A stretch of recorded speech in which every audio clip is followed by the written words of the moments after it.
Hi there, and welcome back to the living room. Today I want to talk about following your conscience. This is a topic that I'm very passionate about, and I have a couple little stories for you from my own life that I hope you find interesting. And we're part of a series here that, my dad joke side of myself is calling New View, New You. Now is celebrating the new year with that. So I hope this message gives you maybe a small change or shift or new perspective on your conscience and why I advocate for you to follow your conscience. If there's one thing I want to give to my daughter, or let's say hopefully pass down to my daughter, is this idea that she follows her heart and follows her conscience. We all kind of wrestle with that if we're new parents, for instance, of, well, should we tell our kids what to do, or should we let them free rein and just decide to do anything they want? My hope is that if there's one thing I give to her is to, hey girl, follow your heart, follow your conscience, always. Any time of life, any phase of life, and you'll be guided in the right direction. I really believe that. That's something my mom told me. Actually, my parents both really taught me that, and I'm so appreciative. Follow your intuition, and my mom would always follow it up with this phrase: if you can't trust your intuition, what can you trust? And I thought that was, it's clever, and it hits me more and more as I'm older. Not too old, but getting older here. And the wisdom of it still shines through. So a lot of times, our gut is telling us the right answer, and it may not make sense to our mind, and it may not even make sense to our feelings. And so there's a different voice here called which I call the conscience. There's a story in my family, actually. My great-grandmother had a ticket to go on the Titanic. And, you got to imagine being in those days in England, having a ticket to go on the Titanic was not a small thing. That was like, having a ticket to go on one of Elon Musk's rocket ships, okay? This was like a big deal back then. The biggest, the greatest thing. And then an elderly man who she was taking care of, I guess she was like a nurse and taking care of this elderly man, he took a sudden turn for, I guess, the worse, and he was about to pass, and he said, please don't go on that ship. Please stay with me in my dying days. And so she had this choice, right? I'm pretty sure her feelings were, no, I want to go on the rocket ship. I want to go on the Titanic. So she had to weigh this out, and I'm pretty sure she contemplated and referred back to something in her intuition, something in her conscience. And she decided, no, I guess I'll be here for this older guy that I've been taking care of. He just needs a companion as he passes. So she gave her ticket away to stay in England. And I thought, wow, I'm sure grateful, because I wouldn't be here if it weren't for that situation. So it really goes hand in hand. There was a message a few weeks back, how God's working through people, right? Maybe God's working through this elderly man.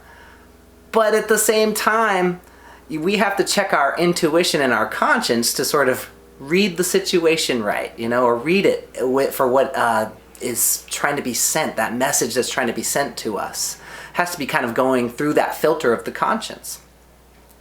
And I love this Bible verse, or at least this Bible phrase that refers to God's voice as a still small voice. You may have heard that phrase, the still small voice, very famous. Well, it comes from the King James Version of an interchange between God and Elijah. And, I never really knew the full context for this phrase, but I'm going to read it to you guys because I think it's kind of interesting. It's, again, between God and Elijah, and God said, "Go out and stand on the mountain in the presence of the Lord, for the Lord is about to pass by." Then a great and powerful wind tore the mountains apart, shattered the rocks before the Lord, but the Lord was not in the wind. After the wind there was an earthquake, but the Lord was not in the earthquake. After the earthquake came a fire, but the Lord was not in the fire. After the fire came a gentle whisper. And in the King James Version it says, after the fire, still a small voice. A still small voice. So, all these grand things, God's saying, look, Elijah, we're about to interface. I'm going to be right in your midst. And all these tremendous things happen. But to his surprise, God showed up as a still small voice. My encouragement to all of you is to listen to that still small voice. It's a very small whisper sometimes of what is just pricking the heart or the conscience in a certain way. We really want to listen to that. Don't ignore that voice. Don't ignore that feeling.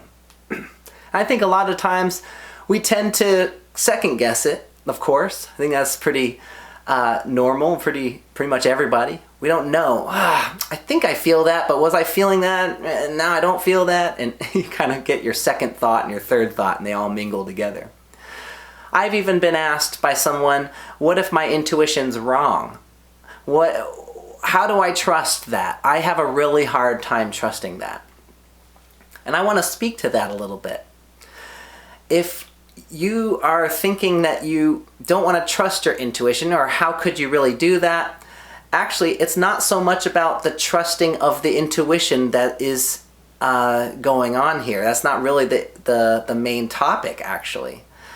Trusting, we have to learn a little bit about trust, actually.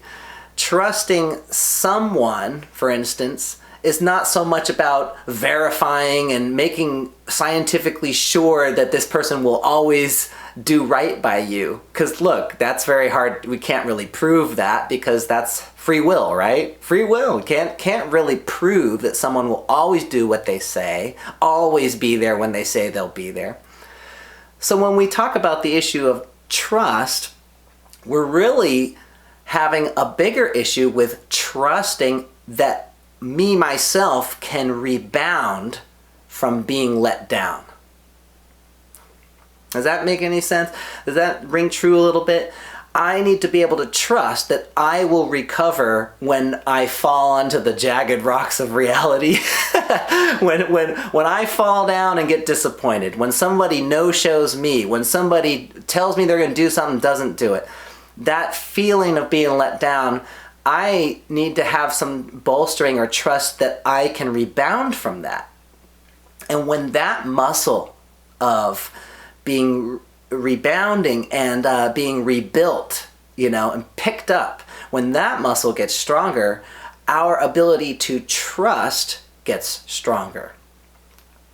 That's what I really think right there is the point where we can get into praying a little harder about, feeling God's grace.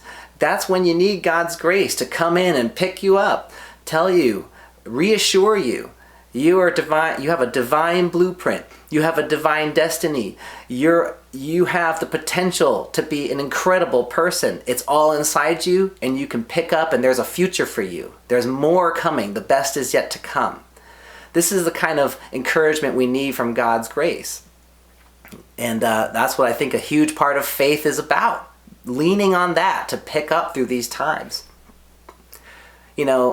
A good illustration that I've given before, but I could probably use a whole message, but someone taught me this about trust. If I told you, walk across this little 2x4 plank of wood over a raging river with cavernous, twists and turns and whitewater rapids, and it's 100 feet below you, I'd be pretty nervous. I don't think I would trust that 2x4 to hold my weight. But if somebody said, walk over this 2x4 over a swimming pool, and I happen to be an Olympic swimmer, so, if I fall, not a big deal. Now my trust in that 2x4 is a lot stronger. It has been strengthened. Well, I think that 2x4 is probably going to hold my weight, and if not, I can recover. So that's a little tangent here to go on. How do we trust our intuition? We have to build our ability to rebound. We have to rebuild our ability to pick ourselves up using and going to the Heavenly Parent, Heavenly Father, to heal up the bangs and the bruises that we might feel from these disappointments, from failed projects, from failed efforts. We need to get rid of those old voices, maybe from our teachers, maybe from our parents, maybe from society itself, that says you're not a good person if you can't, land a good job. You're not worth anything if your business doesn't take off. These voices, or even me, I'm not a good person if I'm not a great musician. Any little stigmas or voices, got to shed those out and get back in the Word and hear what God's really talking and hear how He really thinks of you. So I hope that that's a little feather in your hat for how you can build your trust in your intuition. It starts with building my trust in my ability to rebound and be resilient. God's Word and God's grace is a massively important and good tool for that skill set. So I want to just move on to 2 real-world benefits that I have found in sort of a lifestyle of trying to trust my intuition. There's some unforeseen benefits that I didn't even realize were there. And one of them is that following your conscience and your intuition, even if you're wrong, right? Even if it leads you astray and something has failed and you've wasted 2 years of your life because you decided so-and-so, something. There's actually a benefit, a hidden benefit.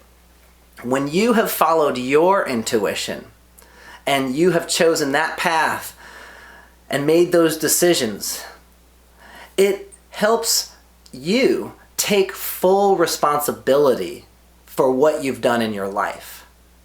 And this is a very key point. When I have chosen something based on my intuition and it fails, then I've got no one else to blame. I can look at myself and go, wow, I really thought this was the right answer. What did I do? What can I do to fix it? So following your intuition and taking sort of ownership of your personhood and your destiny helps you take responsibility, which is only to say it helps you learn and helps you fix the thing that went wrong. And I know of cases where people kind of push their own intuition down to do whatever the program or the whatever is telling them to do. And guess what? If you do it that way and something goes wrong, well, it's not my fault, it's their fault. Oh, I listened to you, but you messed up. See what I'm saying?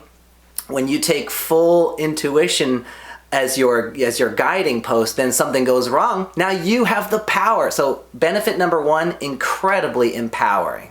Very, very empowering.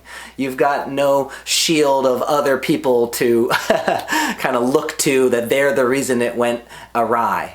Okay, well, I guess I need to listen to my intuition. I got to fix some things about what I did. And the second benefit, which I think is so relevant and so poignant, is that if you make a lifestyle out of following your intuition, you're leaving a little light on. You're leaving a little back door open for God's still small voice to reach you. Think about that. Even if I choose years and years of destructive habits or misinformed decisions, if I still believe that my intuition can guide me, then no matter how wayward you might feel your life has gotten, there's still a door open for God's still small voice to come in and guide you on the next step. So I think that is an incredibly valuable lesson that I incidentally learned, and in my path it was quite confusing. Why is my intuition telling me to do this and then this and then this? And many times I doubted that I was understanding my intuition correctly. But God can find a way to thread all of your past experiences, successes, and failures. He threads them together and works them for your good. And when you have that window open to your intuition, to the deepest part of your conscience, God can give you ideas and steps and guidance in ways that you never really realized. So it doesn't matter how far off of any path or how far down any path we go, leave that door open for the intuition to guide you. So I hope that this message could give you perhaps a new perspective or a new invigoration for, hey, spend some time after the wind, after the fire, when the smoke is clearing in a quiet way. Spend some time listening to that still small voice. You'd be very surprised at how clear that voice can be sometimes, and how maybe through the phones and through the constant stimulation that we dull out or we numb out or we white noise out that voice. And I'm here to promote, get away from some of that stimulation, that stimulus, and hear that intuition very clearly. It will guide you, and God will work through that in your life. Hope this can be of some help to you this week, and we always love to see you and hear from you. Please reach out anytime. And so until next time, God bless.